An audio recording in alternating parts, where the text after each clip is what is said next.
Stories for Kids. In a distant village, the sun sparkled over a magical golden cedar tree standing near the great royal palace.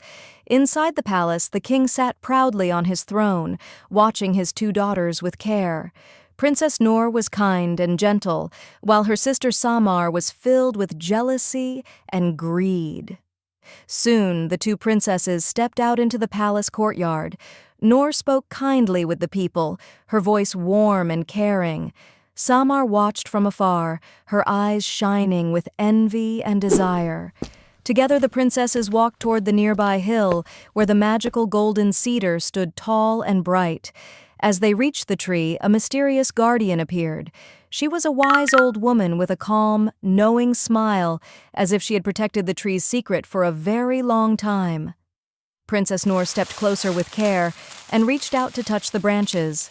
Suddenly, golden seeds began to fall slowly into her hand, glowing with a soft, magical light. From a distance, Samar felt both jealousy and fear. The guardian smiled gently, silently reminding them that the golden cedar was the gateway to the kingdom's power and its ancient secret. In that moment, Noor understood that her kind heart would lead her to discover new secrets, but her greedy sister would continue to plan, hoping to claim that secret for herself one day.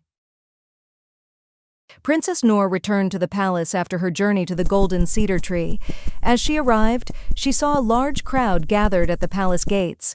The people raised their hands, asking for food and mercy. High above them, the king stood on his balcony, watching with a worried heart. He wanted to help everyone, but he did not know how. Quietly, Princess Noor walked inside the palace. She went to her room and sat alone, thinking deeply. Was it right to take the treasures of the golden tree and give them to the people? Was that power truly hers, or was it only a trust? All day long, Noor thought about her great responsibility. She felt unsure, but she knew one thing for sure. Her kind heart would guide her to the right choice. The next morning, Noor left the palace early. She returned to the golden cedar tree, where the mysterious guardian was already waiting. With gentle steps, Noor came closer and asked for permission to touch the tree once more, hoping its blessing could help the people. But hidden among the trees, Princess Samar was watching. Her eyes were filled with jealousy and desire, as she secretly planned how to one day claim the power for herself. Princess Noor stood before the golden cedar once more, but this time her heart was filled not with wonder, but with a quiet prayer.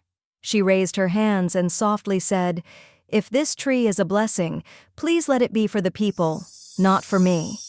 From the shadows, the old guardian appeared. Her eyes shone with the wisdom of many years. She looked at Noor for a long moment, then said, "The cedar does not give to those who ask for themselves. It gives to those who carry the worries of others." Noor stepped forward and touched the tree, with a silent permission in her heart. For a moment, everything was still. Then the light began to spread. The branches glowed gently, and golden seeds fell quietly. Not in greedy abundance, but only in the amount that was needed. Below, baskets were filled, food returned to the homes, and hunger faded from the faces of the people. As for the cedar, it stood tall and proud, as if it had chosen a heart worthy of keeping its secret. But far away, Princess Samar was watching. She saw how the tree gave, how it bowed to love, not to power. Anger burned inside her, and she whispered to herself, "If it gave to her, then it will give even more to me." Princess Noor returned to the palace while the people greeted her, unaware of the secret.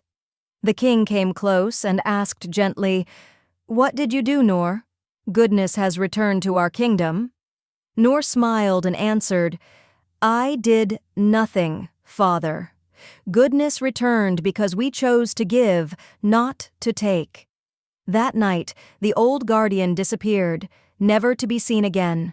But a soft voice whispered with the wind, "The cedar will remain alive, as long as there is mercy in human hearts."